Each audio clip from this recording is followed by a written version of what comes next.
આ ભાષા જે ખોટો સટકા હોય ને એ સટકાઈ લઈ જા તમારે જોવું નથી ને પાછા મારી હારે માથા ઉપર કરો કાકા પ્લીઝ ખસી જાઓ ને રિક્વેસ્ટ ખસી જાવ ની સર આવો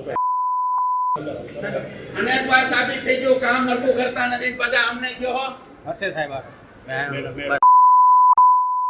મેડમ હાલો મેમ તમે હાલો જી મેમ પ્લીઝ મેમ હાલો તમે આ બાજુ ચાલો अरे आवाज नहीं गई क्या तुम बोलता हो बोलना था तू बोलना क्या बोल अरे सब सब है मैं क्या किया उस केस में और तुम क्या बोल रहे हो सब चैलेंज करो सब साथ मिलके हाँ ऐसे मत करो अपना ढोल पिटवाओ आपका ढोल मैं पिटूंगा आपके पास सत्य का कोई वजूद नहीं है आप फिर दौड़ दौड़ के आते हो करते रहते हो फाइल में ना MW11 लिखा है मैंने चलो मैम बैठ जाओ मैडम આ લુખ્ખા મવાલી જેવું વર્તન કરતા ભાઈ રાજકોટ સિવિલ હોસ્પિટલના ડોક્ટર છે.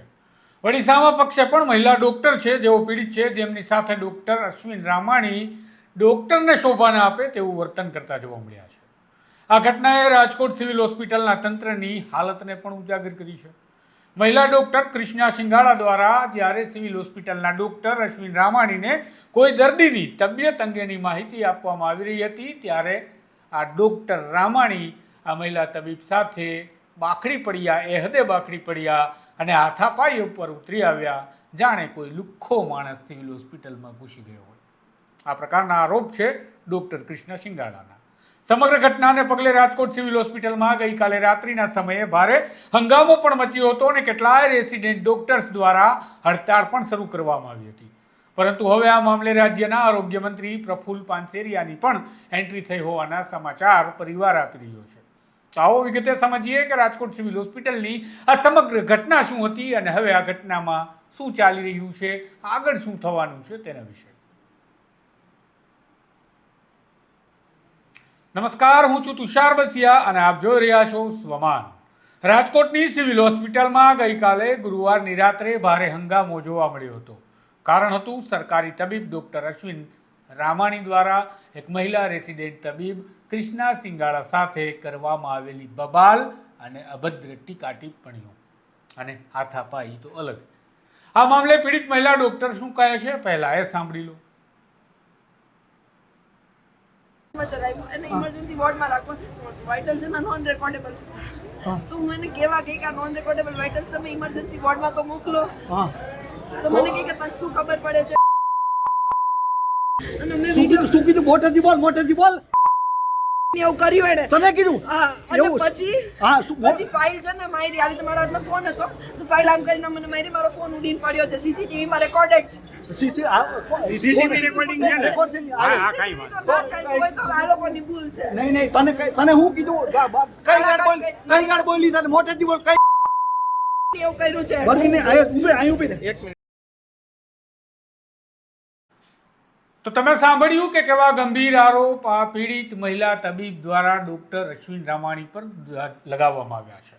અને હવે એ પણ જુઓ કે તેમના દ્વારા ડોક્ટર રામાણીના વર્તન અને વાણી અંગે જે વિડીયો પણ જાહેર કરવામાં આવ્યા છે, જેથી તમને પણ ખબર પડે કે આ ડોક્ટર અશ્વિન રામાણીની હરકતો સિવિલ હોસ્પિટલના અન્ય તબીબો સાથે કેવી છે.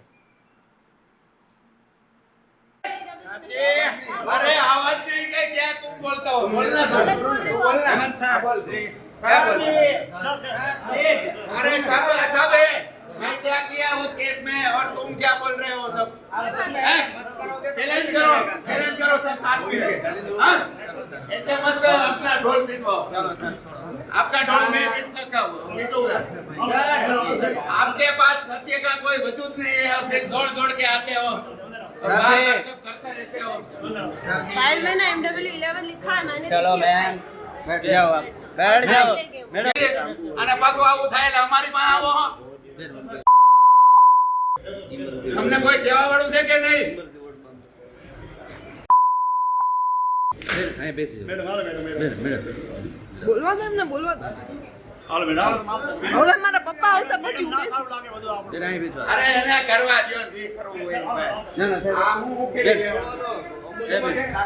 ના પણ આ બે આના આ કેસ મેડમ હમું જોજો હા બેસો ઘડી વાર. પણ ત્યાં આપણે બેસો ને એ કરે આમ કામ જ. કેવું હોય તો એને કયો બરાબર તમે એક બાજુ જાઓ એને શૂટિંગ કરવા દો. હાલો બેન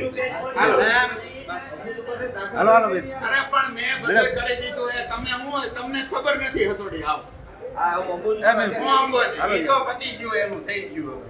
વાત કરો હાલો બેન અરે ભાઈ કરવા દો એમને. આ ભાષા અરે જે છૂટો સટકા હોય ને એ સટકાઈ લઈ જા હા? તમારે જોવું નથી ને પાછા મારી હારે માથા કરો કાકા પ્લીઝ ખસી જાઓ ને રિક્વેસ્ટ હસી જાવ ની અને એક વાર સાબિત થઈ ગયું કામ હરખું કરતા નથી ને પાછા અમને ગયો હો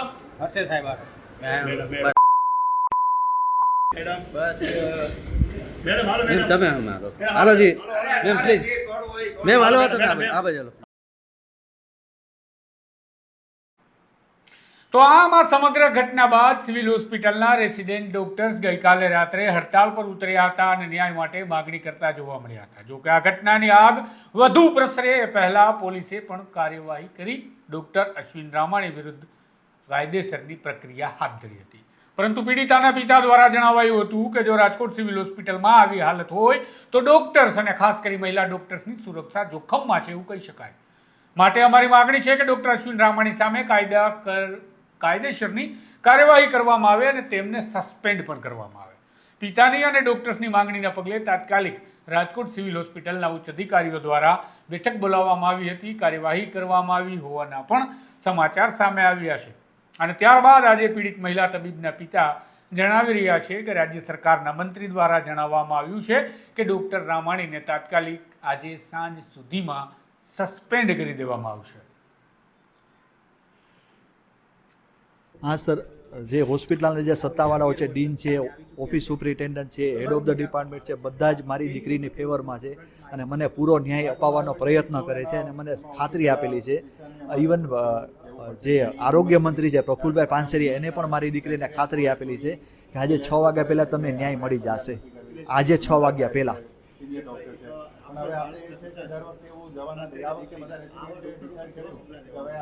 સસ્પેન્શન હોય સર, એ ડ્યુટીમાં ન જોવા જોઈએ. જે વ્યક્તિ જે એની દીકરી ઉપર હાથ ઉપાડી લે, દીકરી જેવડી છોકરી ઉપર હાથ ઉપાડી લે, એ ડ્યુટી પર ન જોવા જોઈએ, સસ્પેન્શન હોવા જોઈએ. આરોગ્ય મંત્રી પ્રફુલ પાનસેરિયાએ બાંહેધરી આપતા હાલ તો આ ઘટનાના પીડિતના પરિવારમાં સંતુષ્ટિ દેખાય છે, પરંતુ સવાલ એ છે કે રાજકોટ સિવિલ હોસ્પિટલનું આ તંત્ર કઈ હદે ખાડે ગયું છે અને કેવી રીતે ખાડે ગયું છે અને તેની પાછળના જવાબદાર બેદરકારીના કોણ? આ મોટો સવાલ છે. બીજો અગત્યનો સવાલ એ પેદા થાય છે કે જ્યાં મહિલા તબીબની સાથે સરકારી સિનિયર તબીબ આવું વર્તન કરતો હોય ત્યાં દર્દીઓ સાથે કેવું વર્તન થતું હશે? કલ્પના કરી શકાય એ પ્રકારની ઘટના પણ છે. શું રાજકોટ સિવિલ હોસ્પિટલના તંત્રમાં સુધારો લાવવા માટે રાજ્ય સરકારના મંત્રી અને આરોગ્ય વિભાગે કોઈ નક્કર કાર્યવાહી કરી અને પગલાં લેવા પડશે અને લેવાય છે કે કેમ? કે પછી બસ રાત ગઈ બાદ ગઈની જેમ આ ઘટના ઠંડી પડે એટલે વાર્તા પૂરી જેવો ઘાટ સર્જાય છે? એ તો હવે જોવું રહ્યું. દરેક અપડેટ માટે જોડાયેલા રહેજો. તમારા સોમાનની ચેનલને લાઇક, શેર અને સબસ્ક્રાઇબ કરવાનું ભૂલતા નહીં. નમસ્કાર.